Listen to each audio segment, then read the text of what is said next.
paz do Senhor Jesus, meu nome é Márcio José Pinheiro, eu sou teólogo e no breve estudo de hoje eu gostaria de dizer algumas palavras sobre o anticristo, pois normalmente o cristão hoje em dia evita fazer um estudo sobre esse tema, por receio de ser mal interpretado, e quando diz sobre o assunto, é para enfatizar o mal que está no mundo e que a volta de Cristo está próximo e o mal será eliminado. No entanto, falar sobre o anticristo é importante não apenas nessas situações, mas para que possamos entender suas estratégias e como evitá-lo. Falar sobre o anticristo é antes falar sobre o próprio Cristo e sua obra salvífica. Há pessoas que acham que falar sobre o anticristo é um tema antiquado e não merece muita atenção, pois em suas mentes o anticristo não passa de um sensacionalismo religioso. Hoje em dia, vemos um número crescente de pessoas afirmando ter sido Jesus Cristo em vidas passadas, ou serem a reencarnação de Jesus. No Brasil, temos como exemplo o Henrique Cristo, que criou uma instituição no estado do Paraná e que tem alguns seguidores. Mas a lista ela se estende quando se trata de outros países.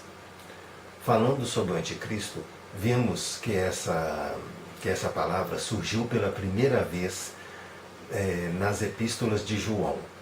E isso é importante, porque além de João, vemos também que Policarpo, que era seu discípulo, e Irineu são os únicos pais apostólicos que usaram o termo anticristo.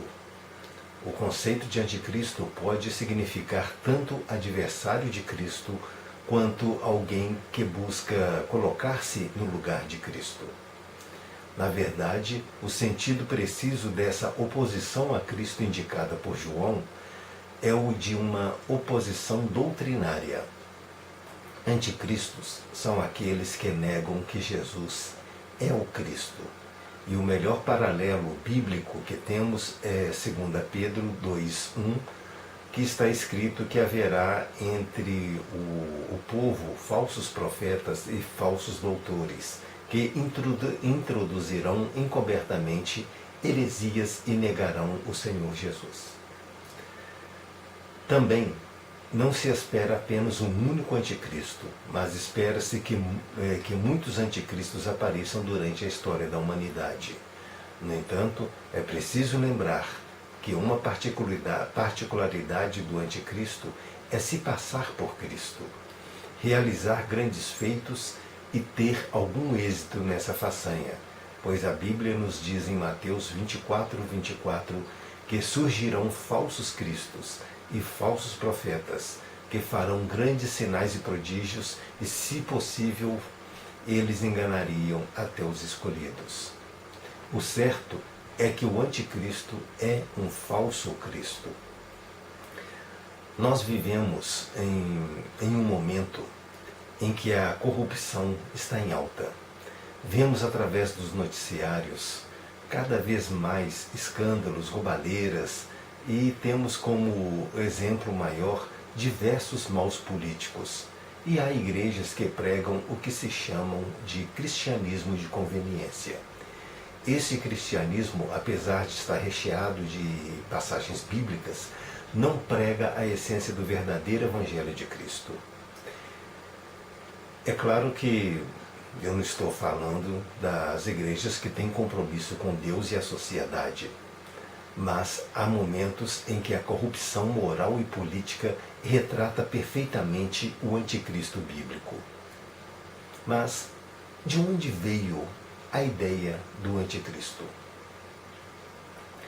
Não podemos atribuir o conceito do anticristo somente a Jesus Cristo, pois podemos encontrar em literaturas mais antigas, como os escritos arcadianos, a ideia de um antideus.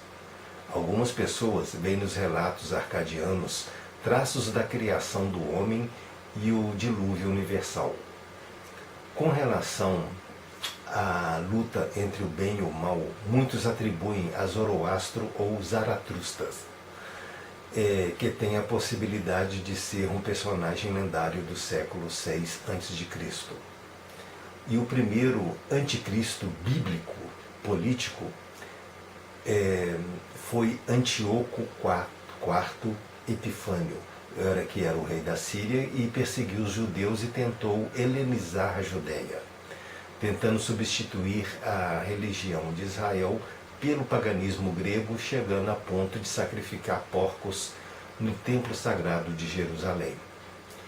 Isso provocou a revolta dos macabeus, e muitos estudiosos dizem que esse é o Antíoco descrito no livro de Daniel, está no capítulo de 8 a 12.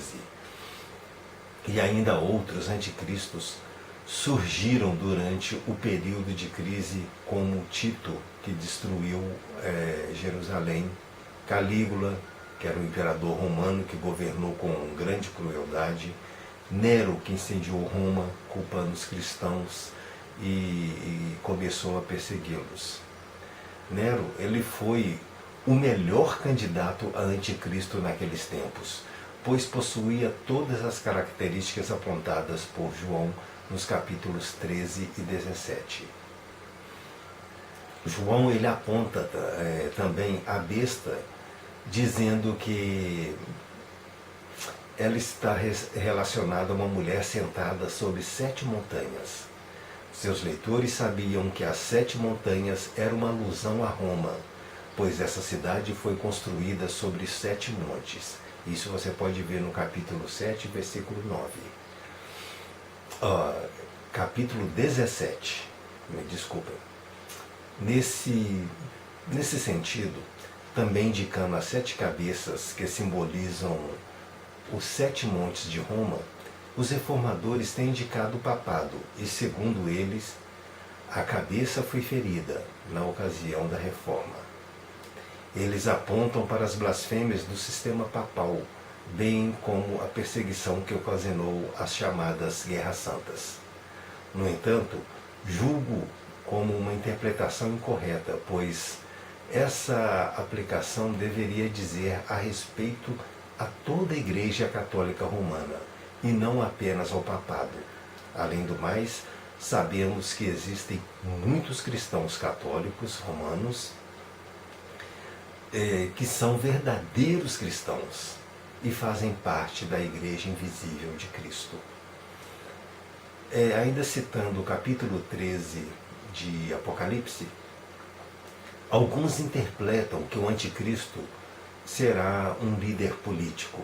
Esse entendimento não pode ser aceito, visto que ela cria uma visão de todos os poderes políticos e também religiosos que parecem cumprir esta profecia, sendo eles apenas precursores do anticristo e não o anticristo em si. Outros também têm citado o Império Romano como anticristo, devido aos fatos das perseguições, matanças, blasfêmias, adorações impostas por todos os imperadores romanos que, após Júlio César, reivindicaram que fossem cultuados como deuses.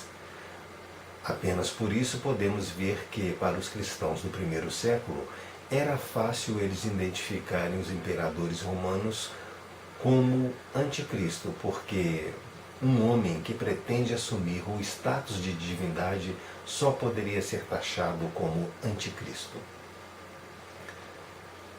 Uma figura que personifica o anticristo nos escritos de Apocalipse é a prostituta, que tem todos os atributos do anticristo. Sabemos que a relação entre o próprio Deus e seu povo é ilustrado como o marido e sua esposa. Os profetas do Antigo Testamento, quando o povo de Deus apostatava, chamava isso de adultério, e partindo desse princípio fica fácil entender que a prostituta seja apenas uma imagem bíblica do anticristo. Essa comparação ela é justificável porque lemos que ela se assenta em muitas águas no capítulo 17, versículo 1. Isso quer dizer que ela está presente em muitos lugares. Também diz que leva as nações à prostituição, 17:2 e 18:3. Está sentada em uma besta que tem 7 cabeças e 10 chifres, cujos nomes são blasfemos. Verso 3. Veste-se adornada com ouro, pedras preciosas e pérolas, tendo um cálice de ouro cheio de abominações e da imundícia da prostituição. Verso 4. Tem um nome gravado na testa, mistério, a grande Babilônia. Verso 5. Está embriagada com um sangue dos santos e das testemunhas de Jesus e glorifica a si mesmo. Verso 7 do capítulo 18. E por fim será destruído conforme Apocalipse 17:14. Só por essas descrições a imagem dessa prostituta está firmemente relacionada com o anticristo, salientando-se que pode-se dizer que a Babilônia é a representação da cidade espiritual onde habita os perseguidores do anticristo, ou até mesmo seja extensão do próprio anticristo. A palavra anticristo, ela aparece 5 vezes na epístola de João. 2 vezes em 1 João, capítulo 2, 18, 2, 22, 4, 3, 2 João 7. E, no entanto, o anticristo não está limitado apenas a essas passagens, pois são apenas pessoas que foram consideradas como tal. Há também figuras e conceitos bíblicos que encontramos no Antigo Testamento que se relaciona a ele como Leviatã. De acordo com tudo que falei, podemos dizer que o anticristo precede a Cristo, pois vimos que a ideia de um adversário de Deus surgiu em culturas mais antigas que a cultura hebraica e que foi por ela apropriada. Esse conceito continuou a mudar com o passar dos séculos. É evidente que o chamado Antigo Testamento não poderia oferecer um retrato completo do anticristo, pois pelo fato de que a ideia de Cristo ainda não estava totalmente desenvolvida. Encontramos nas páginas do Antigo Testamento referências de monstros e seres do mal, e estas passagens dão uma importante contribuição para o estudo do anticristo. Elas são, na verdade, o próprio protótipo do anticristo. O Leviatã é um desses exemplos. É muitas vezes identificado como a baleia, embora dragão seja mais comum. Seu lugar de habitação é no abismo ou no oceano, conforme Salmo 104, versículo 26. E em Jó, capítulo 41, temos uma descrição exaustiva desse monstro. Nahash é a palavra hebraica para serpente ou cobra, mas a palavra é etimologicamente ligada à ideia de encantamento e adivinhação, e também pode se referir a um lugar ou pessoa. Há poucas passagens na Bíblia nas quais Nahash não pode significar simplesmente cobra. Apesar disso, não há como negar que o contexto muitas vezes parece indicar que Nahash é um ser do mal, como Jó 26, 12 e 13. Amós 9:3 ele traduz simplesmente como serpente, e em Gênesis 3:1, ao contrário do que a maioria das pessoas pensam, Nahash provavelmente não designa uma mera cobra. Pode-se dizer que essa criatura que fala com Eva não seja meramente uma cobra. Contudo, sua natureza e características não se encaixam nessa identificação, pois ela fala, pensa racionalmente, é maliciosa e má. Além do mais, o contexto aponta para realidades espirituais, conforme Gênesis 3:15, que se encaixam melhor na figura do antideus do que uma mera cobra. Lilith é outra figura peculiar que não é um monstro semelhante a um dragão. mas é um espírito nocivo citado apenas uma vez nos escritos de Isaías, capítulo 34, versículo 14. Outro candidato a anticristo é Satanás. Esse é o nome do acusador, oponente ou adversário.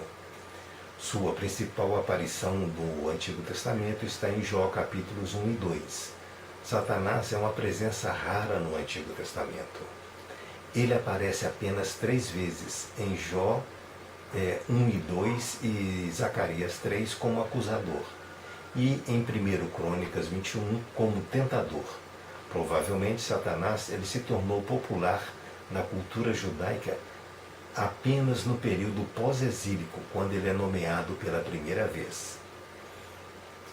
Satanás é uma personificação do mal e na tradição cristã ele era o anjo de luz chamado Lúcifer, que caiu do céu após tentar se colocar no trono de Deus.